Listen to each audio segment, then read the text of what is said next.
Mais qu'est-ce que c'est que ce délire? C'est un séisme qui s'est produit en 2015 au Népal, qui a fait beaucoup de dégâts. Et ça peut se reproduire en France? Pour ça, il faudra en parler à des spécialistes. Attends, j'ai un contact à la fac de Montpellier. On y va. Allez Marcel, on tourne! J'arrive, on n'a pas le temps d'étudier à la référence.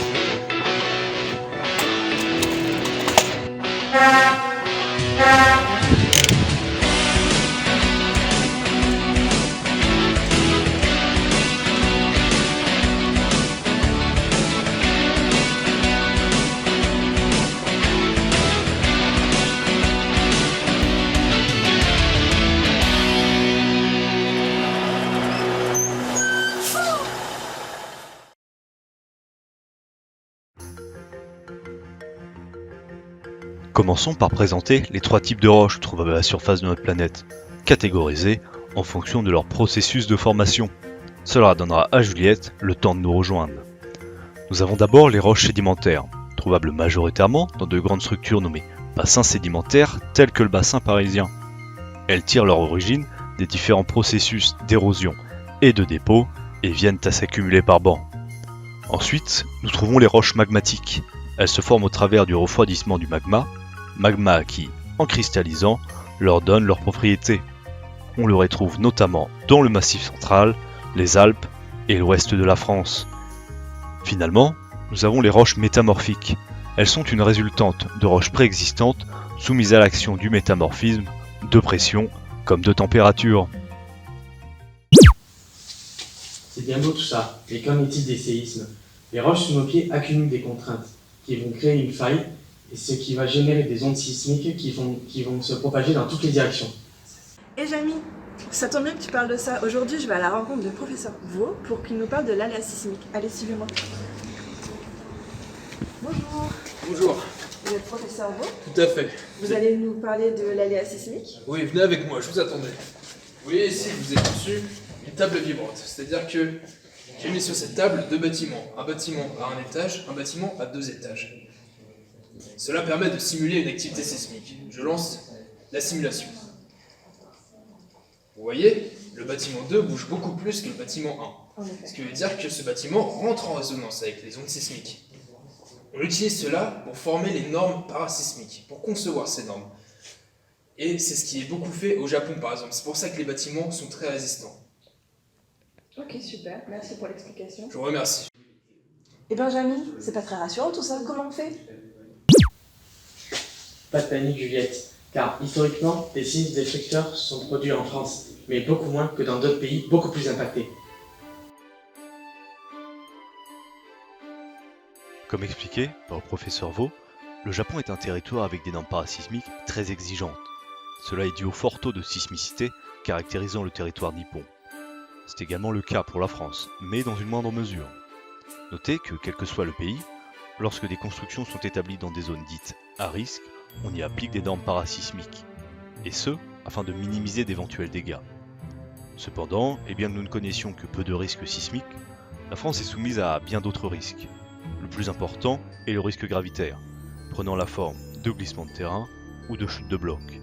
On retrouve ce genre d'événements au niveau des reliefs, tels que les Alpes, le Massif central, les Pyrénées, etc. C'est bien beau tout ça, mais le risque gravitaire n'est pas le seul aléa qui existe en France. Il y a aussi le retrait-gonflement d'argile. Vous pouvez voir ici, j'ai mis deux récipients avec la même quantité de sédiments. Et je vais maintenant ajouter de l'eau.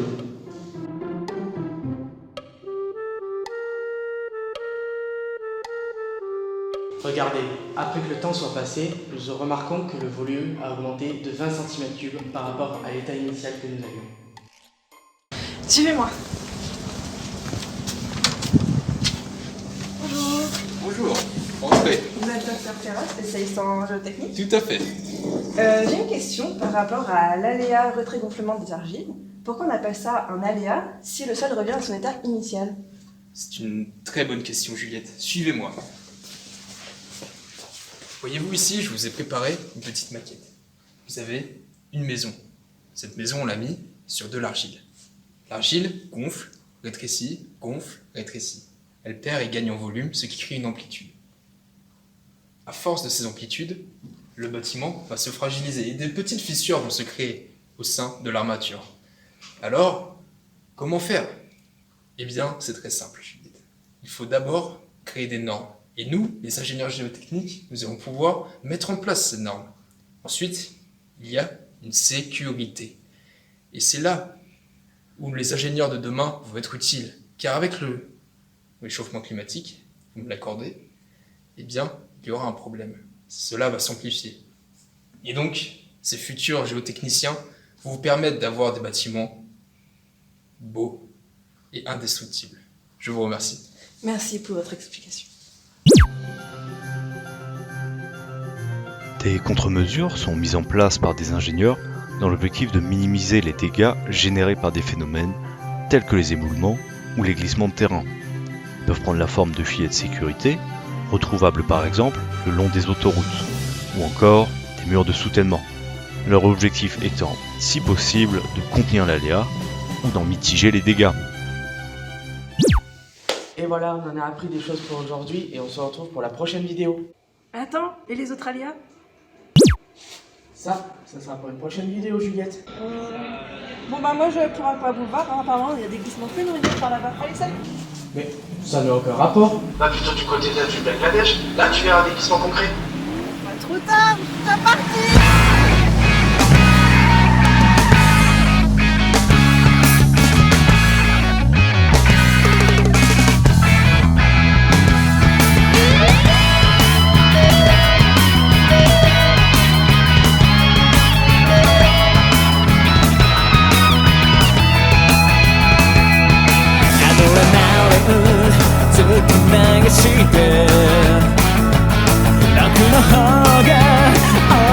ヒートしそう爆発して灰になっても